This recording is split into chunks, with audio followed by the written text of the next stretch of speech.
How you doing?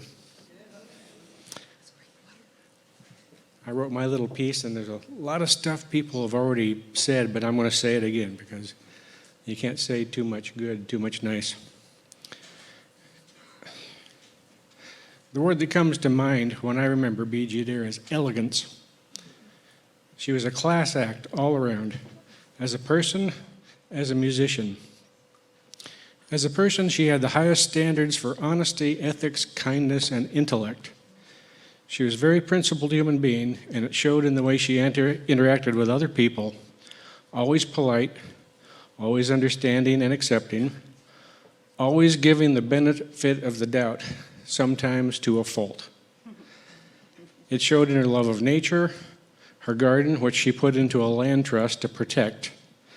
It showed in the way she loved animals, her pets, and her work she did with the Williamson County Animal Center. It showed in her knowledge of literature, poetry and prose, art and movies. As a musician, she always had the highest standards as well. She knew the great American songbook from the inside out, having grown up in a home full of music. From an early age, Beegie knew she was a musician, not just by choice, but by fate. She studied classical piano in college, where she also played in jazz and dance bands. This is where she learned jazz standards from classmates including bassist Chuck Sanders, who went on from Western Kentucky to play up in New York with a lot of famous bands, including Maynard Ferguson, and pianist Mike Longo, who was probably her best friend, who was Dizzy Gillespie's band leader and pianist for years. After college, she taught school for a couple of years, but the calling to be a musician was strong, so she moved from Kentucky to Nashville to play music and soon became a first call session and gig musician. I remember my first gig with her. It was in 1988. I just moved to town, and it was a place called the Triple Crown in downtown Nashville. It was a jam session led by Jim Williamson, a great trumpet player, arranger, and band leader, and Beegie was the piano player on that gig. Folks were sitting in, calling tunes, no lead sheets, no fake books. Beegie knew every tune and was swinging hard. I knew I had found a musical soulmate. At that time, I began playing a lot with Beegie in different settings.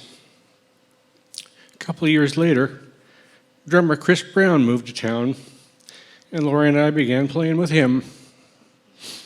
After a while, Beegie began using Chris, and the trio was born.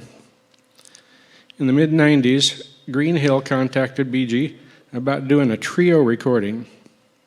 It was to be an instrumental tribute to Frank Sinatra. That CD sold very well, and a new era of Beegie's career began. It was during the recording of the Green Hill CDs that I developed an appreciation of how deeply she really understood the repertoire. We needed remarkably little preparation to do these recordings.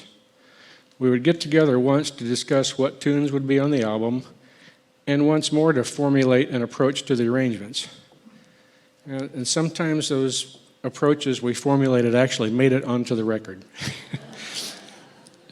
Sometimes it seemed like she had so much music in her, so many ideas, that she'd never play anything the same way twice.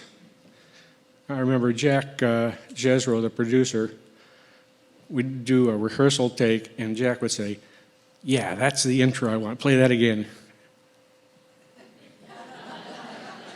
And the tape hadn't been rolling, so she couldn't remember exactly what it was, and then she'd play something better. So it was just a fountain.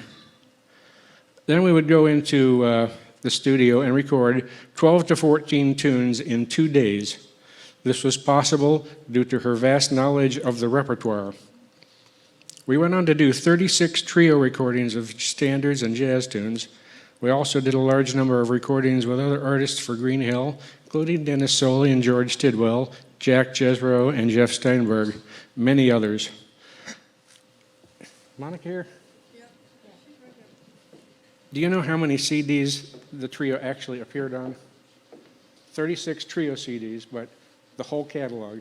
There's over 100. Yeah, over 100. That's a lot of tunes.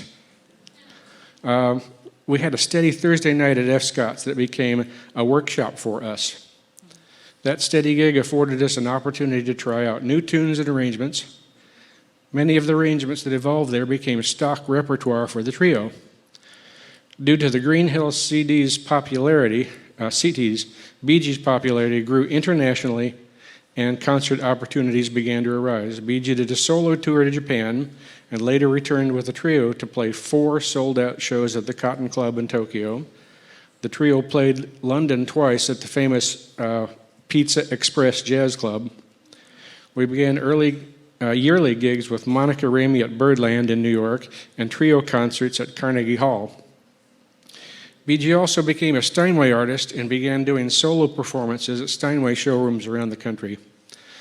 I was invited to join her on some of those as a duo, and again was reminded of her vast knowledge of the songbook and jazz repertoire.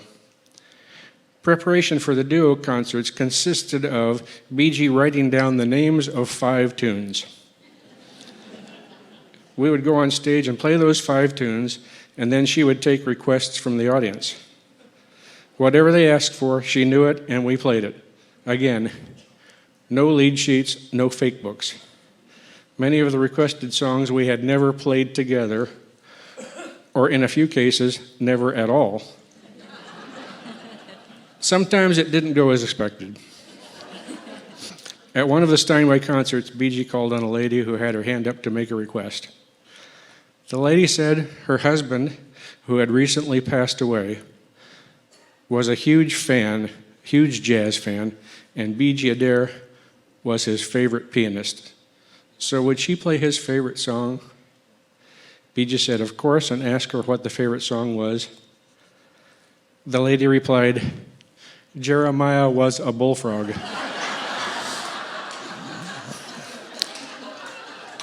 No lead sheets, no fake books.